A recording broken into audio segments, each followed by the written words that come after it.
فرقہ کون سا ہے؟ میں تو بار بار کہتا ہوں کہ میرا فرقہ، میرا گروہ، فرقہ تو میرا کوئی بھی نہیں ہے جی. اسلام میں فرقہ واریت حرام ہے. وَاعْتَصِمُوا بِحَبْلِ اللَّهِ جَمِيعًا وَلَا تَفَرَّقُوا إِنَّ الَّذِينَ فَرَّقُوا دِينَهُمْ وَكَانُوا شِيَعًا لَسْتَ مِنْهُمْ فِي شَيْءٍ. اے نبی، جنہوں نے دین میں فرقے بنائے اور اپنے آپ کو گروہوں میں بانٹ لیا، آپ کا ان سے کوئی تعلق ہی نہیں ہے. تو وہ میں اس گروہ میں شامل ہوں جو نبی صلی اللہ علیہ وآلہ وسلم کے زمانے میں آپ صلی اللہ علیہ وسلم، آپ کے صحابہ اکرام علیہم رضوان اور آپ کے اہل بیت علیہم السلام کا گروہ تھا. اور آج بھی الحمدللہ جو اس گروہ کے اندر شامل ہیں، میں ان کی عزت کرتا ہوں. میں سب لوگوں کو الحمدللہ مسلمان سمجھتا ہوں جو بھی اللہ اور اس کے رسول اور صحابہ کرام اور اہل بیت کے ساتھ عقیدت رکھتے ہیں، ان کی تعلیمات کے اوپر الحمدللہ عمل کرتے ہیں. تو میں یہاں تک کیسے پہنچا ہوں؟ دھکے کھا کے جی.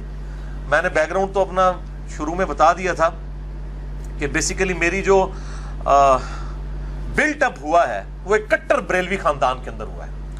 اور بڑی چھوٹی عمر سے ہی میں ایک سمجھ لیں پریکٹسنگ قسم کا بریلوی تھا. پریکٹسنگ مسلمان نہیں، بریلوی. اور میں اس لیے نہیں بول رہا کہ میں بریلویوں کو نعوذ باللہ کو کافر سمجھتا ہوں، میں مسلمان ہی سمجھتا ہوں. مراد یہ کہ اپنے مغبہ فکر کے اندر فلرش کرنے والا.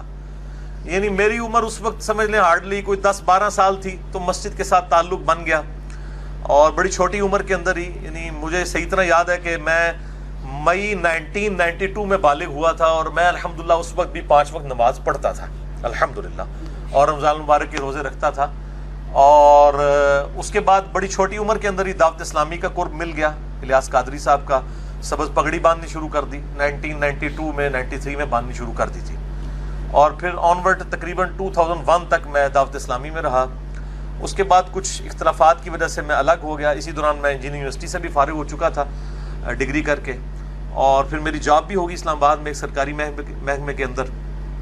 الحمدللہ 19 گریڈ میں ہوں میں.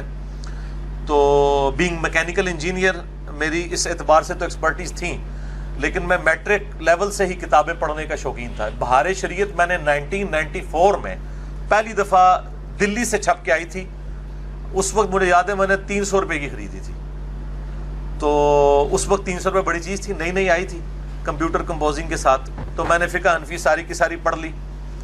اور اس کے بعد تصوف کی وہ کتابیں جو صرف اہل تصوف صرف ان کا نام سنتے ہیں جی، رسالہ قشیریہ ہے، کوئی کیمیائے سعادت ہے، احیاء العلوم ہے، مکاشفۃ القلوب ہے، کیمیائے سعادت ہے، منہاج العابدین ہے، غنیۃ الطالبین ہے، عوارف المعارف ہے. یہ وہ کتابیں ہیں جو میں نے ایف ایس سی لیول کے اوپر تصوف میں اپنی اس شوق کی وجہ سے پڑھ لی ہوئی تھی.